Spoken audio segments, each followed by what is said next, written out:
Hello बच्चों, चलिए प्रश्न को पढ़ते हैं और समझते हैं। गणितीय आगमन सिद्धांत द्वारा सिद्ध कीजिए कि 2 की घात n बड़ा होगा n से, जहां n बिलोंग्स टू n, अर्थात n जो छोटा n है वो सदैव एक प्राकृत संख्या को व्यक्त करता है। प्रश्न को हल करने से पहले हम प्रश्न के लिए मुख्य अवधारणा लिख लेते हैं। तो प्रश्न के लिए मुख्य अवधारणा, जिसकी सहायता से इस प्रश्न को हल किया जाएगा। मुख्य अवधारणा में हम इस बात को समझेंगे कि गणितीय आगमन के सिद्धांत से प्रश्न को किस प्रकार हल किया जाता है। तो गणितीय आगमन के सिद्धांत के कुछ नियम है। पहला नियम है, जो भी कथन हमें दिया जाता है हम उस कथन को P ऑफ n के बराबर मान लेते हैं बच्चों। ये पहला काम होता है। उसके बाद n बराबर 1 पर सत्यता की जांच करते हैं। सत्यता की जांच की जाएगी। की जांच, यदि कथन हमारा, ये मान लीजिए। तीसरी बात, यदि कथन हमारा n बराबर 1 पर सत्य होता है तो कथन को n बराबर k पर सत्य मान लिया जाता है। सत्य माना, यहाँ पर k जो होता है वह कोई भी प्राकृत संख्या हो सकता है। उसके बाद इसका चौथा नियम है, कथन को n बराबर k प्लस 1 पर सत्य सिद्ध करना। सत्य सिद्ध करना। इस नियम के तहत हम गणितीय आगमन के सिद्धांत से किसी भी कथन को सभी प्राकृत संख्याओं के लिए सत्यापित किया कर सकते हैं।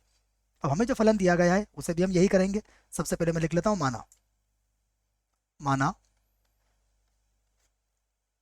कथन, माना कथन P ऑफ n के बराबर है। P ऑफ n के बराबर है। ठीक है बच्चों, तो क्या बन जाएगा हमारे पास कथन P ऑफ n, यहाँ पर हम इस तरह से सच दैट बोल देंगे इसको, और ये बनेगा 2 की घात n, 2 की घात n बड़ा होगा n से। ठीक है, ये पहला काम हो गया। अब क्या करेंगे, सबसे पहले इसमें n बराबर 1 रखेंगे। n बराबर 1 रखने पर, अब जब n बराबर 1 रखेंगे तो देखिए क्या मिलेगा। ये होगा P ऑफ 1, यहाँ 2 की घात 1 2 हो जाएगा, और ये हो जाएगा। तो जो क्या है, सत्य है। जो सत्य है, इसका अर्थ क्या हुआ, इसका अर्थ हुआ कथन हमारा n बराबर 1 पर सत्य है। तो यहाँ लिख देंगे हम, अतः कथन कथन n बराबर 1 पर सत्य है। तो कथन को हमने n बराबर 1 पर सत्य यहाँ पर बता दिया है। अब माना, माना कथन कथन n बराबर k पर सत्य है, जहाँ k कोई भी प्राकृत संख्या हो सकता है। तब तब क्या हो जाएगा, P of k such that, ये हो जाएगा 2 की घात k बड़ा होगा किससे, k से। इसे हम समीकरण 1 बना सकते हैं।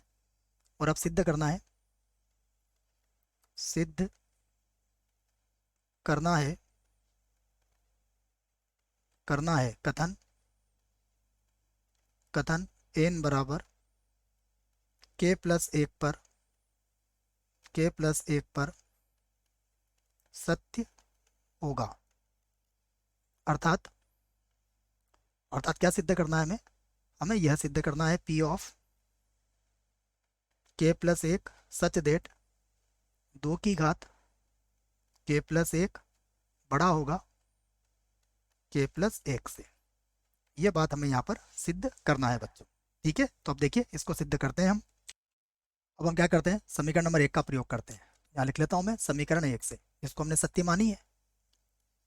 तो समीकरण 1 से देखिए, समीकरण नंबर 1 क्या है हमारे पास, जो कि सत्य है। 2 की घात k बड़ा है k से, ये लिखा हुआ है। अब हम इसके दोनों पक्षों में 2 का गुणा कर देते हैं। तो मैं 2 का गुणा कर देता हूँ, तो ये हो जाएगा 2 गुणा 2 की घात k, यहाँ पर कितना हो जाएगा, ये 2k। तो ये क्या बन जाएगा, ये बन जाएगा 2 की घात k प्लस 1, और ये जो 2k है इसे लिख दूंगा मैं k प्लस k, लिख दिया मैंने। अब यहाँ पर देखिए के का जो मान है, के का मान हमारे पास क्या हो सकता है, के कोई भी प्राकृत संख्या हो सकता है। इससे हमारा तात्पर्य यह है कि के का मान 1, 2, 3, 4 इस प्रकार से के का मान हो सकता है बच्चों। यदि मैं इस के को हटा के 1 लिख दूं तो भी कोई फर्क नहीं पड़ेगा, क्योंकि ये सबसे इसका न्यूनतम मान है। के एक क्या है, इसका न्यूनतम मान है। तो यहाँ पर न्यूनतम मान के लिए तो ये सत्य होगा ही होगा। तो यहाँ पर कह सकते हैं इसको कि 2 की घात के प्लस 1, यहाँ पर लिख दिया मैंने के, और इस के को हटा के कितना लिख दिया मैंने, 1 है ना, क्योंकि के एक क्या है, एक जो है वो के का न्यूनतम मान है बच्चों। इसके बाद तो सभी मान इससे बड़े होंगे। चाहो तो मैं लिख देता हूँ कि 1 के का निम्नतम मान है, निम्नतम मान है। तो निम्नतम मान के लिए तो ये सत्य होगा ही होगा।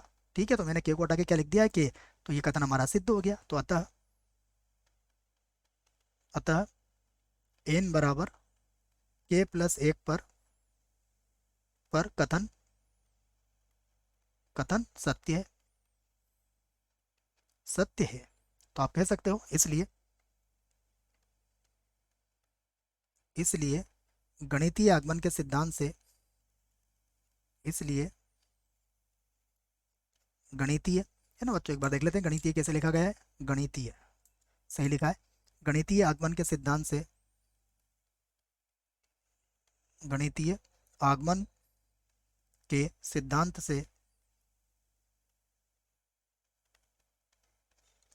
से कथन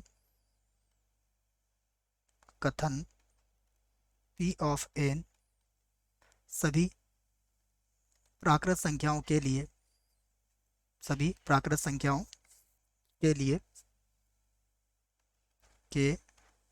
लिए सत्य है। तो ये हमने सत्य कर दिया है इसको, या सिद्ध कर दिया है। आशा करता हूँ बच्चों प्रश्न का उत्तर समझ में आया होगा। धन्यवाद।